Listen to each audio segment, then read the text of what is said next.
తెలంగాణ రైతాంగ విప్లవ శంఖారావాన్ని పూరించిన ఓ వీరనారి మహిళా శక్తి కథ.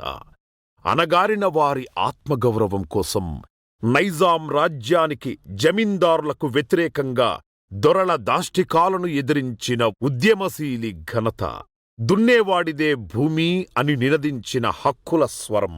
స్వేచ్ఛా స్వాతంత్ర్యాలే బ్రతుకును వెలిగిస్తాయని నమ్మి తన జీవితాన్ని అంకితం చేసిన ధీరవనిత పోరాట చరిత. ఆమె మన తెలంగాణ వీరనారి చాకలి ఐలమ్మ. 1895 సెప్టెంబర్ 26న పూర్వం వరంగల్ జిల్లా రాయపర్తి మండలం కిష్టాపురంలో ఓ బహుజన కుటుంబంలో జన్మించింది. చిన్నతనము నుంచే కష్టాలను ఎదుర్కొంది.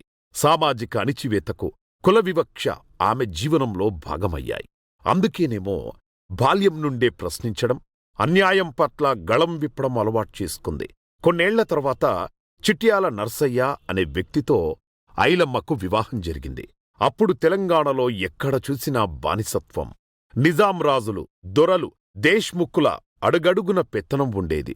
దొరా, నీ కాల్ముక్త బాంచెన్ అంటూ చెప్పుల్ని చేతిలోకి తీసుకొని వంగి వంగి సలాం కొట్టేవారు. గ్రామంలో అలాంటివి చూసినప్పుడల్లా నివురుగప్పిన నిప్పులా మందడిపోయేది ఐలమ్మ. ఒకసారి ఆంధ్రమహాసభ నాయకులకు పాలకుర్తిలో అండగా నిలిచి వారు నింపిన ధైర్యంతో పులిలా విజృంభించింది. ఆ కాలంలో భూమిలేని రైతులను జమీందారులు, దేశ్ముఖులు రైతులను నిర్బంధించి కూలీలుగా మార్చారు. కాని ఐలమ్మ దీనికి అంగీకరించలేదు. అదే సమయంలో ఐలమ్మ ఆంధ్రమహాసభలో చేరింది. నైజాంకు వ్యతిరేకంగా పోరాటం చేస్తున్న ఐలమ్మను ఆర్థికంగా దెబ్బతీయాలని పోలీస్ పటేల్ ఆమె సాగు చేస్తున్న భూమిని తన పేర బదలాయింపు చేసుకున్నాడు. కాని ఐలమ్మ భూమి నీది కాదని తెగేసి చెప్పింది.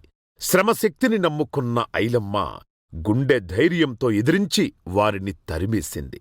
తన పంటను, తన భూమిని కాపాడుకోవడానికి ఐలమ్మ చేసిన పోరాటం తెలంగాణ సాయుధ పోరాటానికి సంకేతంగా మారింది.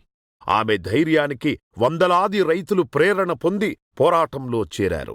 చాకలి ఐలమ్మ పోరాటం భవిష్యత్ తరాలకు మార్గదర్శిగా నిలిచింది. ఆమె తెలంగాణ రైతాంగ ఉద్యమంలో ఒక ఐకానిక్గా మారింది. చాకలి ఐలమ్మ చేసిన త్యాగం వల్లే నేడు బహుజనుల ఆత్మగౌరవం సాధ్యమైంది.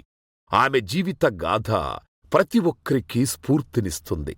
అందుకే మన తెలంగాణ ప్రజాప్రభుత్వం వీరనారి చాకలి ఐలమ్మ పేరు చరిత్రలో చిరస్థాయిగా నిలిచిపోయేలా చేసింది.